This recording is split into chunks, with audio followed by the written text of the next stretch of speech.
There are 3 hidden renovation threats that you need to be looking out for, but the tricky part is that they're pretty hard to spot. In fact, red flag number 3 was one that I experienced during my first major renovation back in 2016. It was such a shock to us and completely derailed our plans. Oh, and I'm going to be revealing a bonus 4th threat. Wait until that last one, because if you don't tackle this head on, your whole project could become really prone to costly errors and having to redo work. Hello, if you're new here, I'm Fee. I'm an interior designer and I help people renovate their dream homes confidently and affordably. This channel is where I give advice to save money, prevent mistakes, and provide nitty-gritty design tips to help you achieve your dream home. So definitely subscribe if you're doing a renovation and you'd like some support through it. So I can usually spot within 5 minutes whether a renovation is heading for failure or it's well controlled and in safe hands, and these are some of the red flags to watch out for. The first red flag is hiring bad contractors.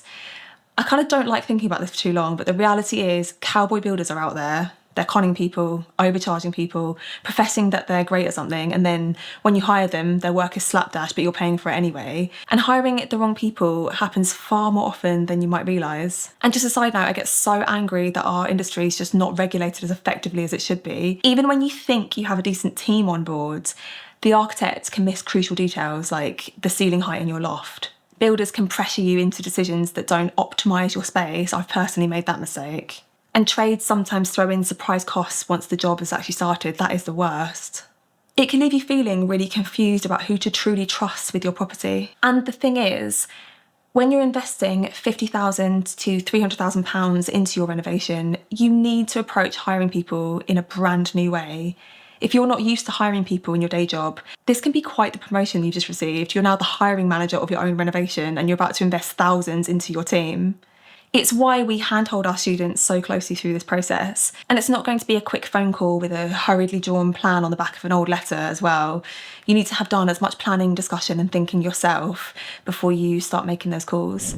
The fact is, you can't avoid these risks completely, but you can protect yourself when you're meeting with trades. And my initial advice would be, always get quotes in writing, never just verbal agreements. One of our students had a plumber initially quote her £20,000 verbally, and then when she pressed him to get that quote in writing, he delayed, and then finally did a written quote, 3 times the price. Crazy. Ask obvious questions early as well. I cannot stress this enough. Things like, how many people will be on the job? How long have you been doing this specific job for? The answers can reveal more than you think about who they are and how long they've operated.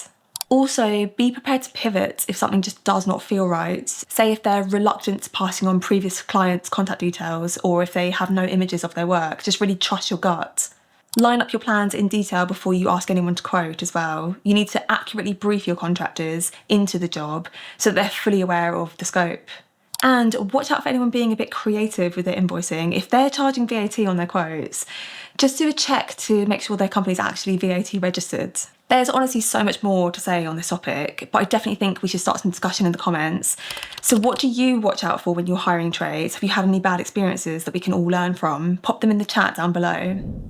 The next red flag to watch out for is making wrong layout decisions. Layout mistakes are extremely expensive and sometimes impossible to put right again. One wrong choice can make your home really awkward to live in. You end up carrying regrets for years and it can sometimes devalue your property.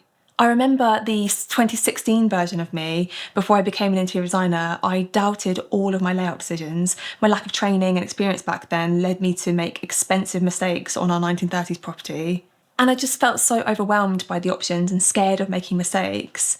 Neil and I would bicker about so many layout decisions as well. Like this one time we were trying to work out our bathroom layout and he considered keeping the toilet and bathroom separate rather than knocking through. And I was like ready to lash out at him for even entertaining that thought. Are you trying to get a rise out of me? Are you happy now? But deep down, we were both terrified about the cost of our renovation and the potential damage or the mistakes that could be unravelled. But here's the difference. Now, almost 10 years later, and having supported over 1,500 renovators through my online programme, I developed specific tools and templates that speed up and bring confidence to layout planning. It's honestly been a game changer for me and for my students. I created reference sheets and layout formulas and tools that ensure I don't miss any layout or design opportunities. And they are the reason why students and clients are in control of their projects now, creating layouts that really flow and add value to their properties.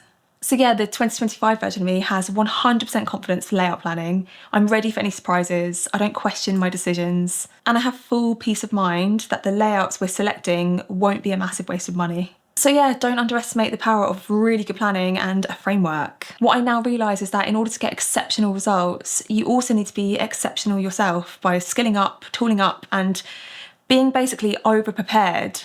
I like to think of this as the back to school effect, you know, when you've got a new project and you have a clean slate to show up in the most effective way possible. Practically speaking, it needs dedicated time set aside weekly to build your plan. You have so much to get through, but start by listing your wants and needs for your property and build your skills and tools to get you through this project mistake-free.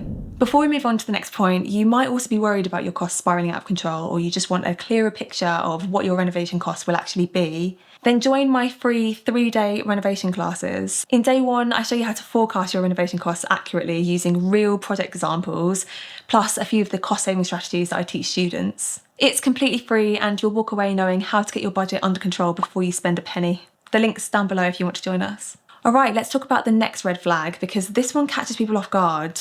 It's running out of cash rapidly. When you're renovating a property, it is crazy how fast money gets spent. Windows, doors, skirting board, roof tiles, bricks, you name it. Without tight reins, sensible forecasting and setting a contingency, your costs can quickly spiral out of control, leaving you with nothing left to finish what you started. Sometimes this isn't as much of an issue when you plan to live in your property for an extended period. You might have healthy cash flow coming in and you can phase the work, saving money in between phases. But it is a huge issue if your costs start spiralling more than you anticipated. You're living in a building site and money's running out, your home isn't watertight, or you really don't have access to any more extra funds and need to get it completed with the budget that you have now. I'm literally having palpitations just thinking about it, to be honest.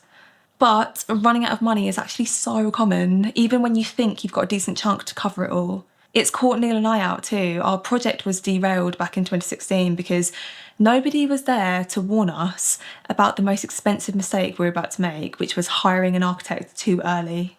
We thought this was the first step to renovating our house and we were completely wrong. We paid the architect thousands to produce extension plans for us, but when we started to get quotes back from contractors, we quickly discovered that those plans were way too ambitious. Our architect had not listened to any of our budget and led us up the garden path, basically, thinking that we could afford an extension. So we basically had to ditch the extension entirely and literally ripped up those drawings that we'd spent thousands on. So how do you avoid this happening to you? Many renovators rely on architects to know construction costs, but it's not the most accurate way to gauge your affordability. Instead, there's work to do before you instruct an architect, and at the least, we recommend connecting with other renovators who are doing similar work to you in your location, and rely on their recently finished costs to temperature check your affordability. Experienced contractors as well, they have a clearer understanding of renovation costs because they're doing the work day to day, and qualified quantity surveyors can produce much more accurate estimates if your project is particularly complex. So to avoid running out of cash halfway through your project, you've got to access up-to-date, accurate renovation costs from the right people you can rely on. And I'm not talking about ChatGPT or staff writers who are all circulating the same incorrect information. I'm talking real, recent project costs that you can benchmark yours against. By the way, if you haven't already joined, that free 3-day renovation class series, link below, will help you spot some hidden expenses that you need to budget for. All right, let's talk about that hidden fourth threat that I mentioned earlier. It's the one that blindsides even the most prepared renovators, and it's all to do with rushing your design decisions. If you haven't given yourself enough time to determine your style and weigh up all of your options, builders will start asking you loads of questions that you don't have the answer for. And it leaves you feeling really stressed. It really slows down your project. It holds them up and it ends up costing you more in their time waiting for you. Compromises end up being made because of last minute purchases, and it can leave your design feeling completely off, even though you've spent tens of thousands of pounds to complete it all. So you probably have a fair idea about how you want your home to feel, right? Perhaps you want a warm, bright, airy space, somewhere that flows really well with great storage, space to entertain and spend time with family. But I need to prepare you for the reality of interior design. And this isn't just me being like, oh my God, interior design is so hard. It might feel a little bit unbelievable to hear this, especially if you're really excited about the design part. But it can and will be extremely overwhelming unless you're outsourcing your interior design or getting support. I've been called in to work on projects because they booked contractors in and suddenly they're being asked all the questions about their design decisions. Which flooring are you having? Which lights? What type of heating? And clients have come away thinking, I can't believe how many decisions I needed to make. And they're starting work in a couple of weeks' time. So often clients hire me saying that their interior design decisions are relatively there and they just need some help to make those final choices before the contractors come knocking. And then I get briefed in and I'm like, oh my God, there's so much more left to decide. So what can start as high hopes for exciting design decisions with a really decent budget actually ends up becoming a tearful search during your evenings off for boring things like skirting board and panelling, and just doubting your ideas or whether it'll all look cohesive as you scroll the endless options on Pinterest. The worst part is when the delivery lead times are completely overlooked and the flooring you want is out of stock and they're basically about to lay it in a few days' time, because looking for a replacement wastes your time. Option B is always a compromise and it can lead to a lack of cohesion and your home looking like a mishmash of styles despite you spending thousands on it. It personally pains me to think of anyone standing in their completed renovation, having spent thousands, thinking to themselves, it was supposed to look better than this. The solution is decide your interior design details as early as possible and budget accordingly. Don't wait and leave your interior design decisions until the work gets underway. Give yourself time to go back and forth and assess options. And if your budgets do start to become compromised because of how high your construction costs are getting, I use frameworks like the Vision First method to protect my clients' and students' design vision, making sure that they're still going to get a really quality finish affordably. I'll leave links to my online courses and design support below. If you enjoyed this video, watch this next one. I'm sharing the 6 hard lessons I learned renovating in my 20s. And remember to check out those links I mentioned down below. Okay, that's it. Thank you so much for watching and I'll see you in the next one. Bye guys.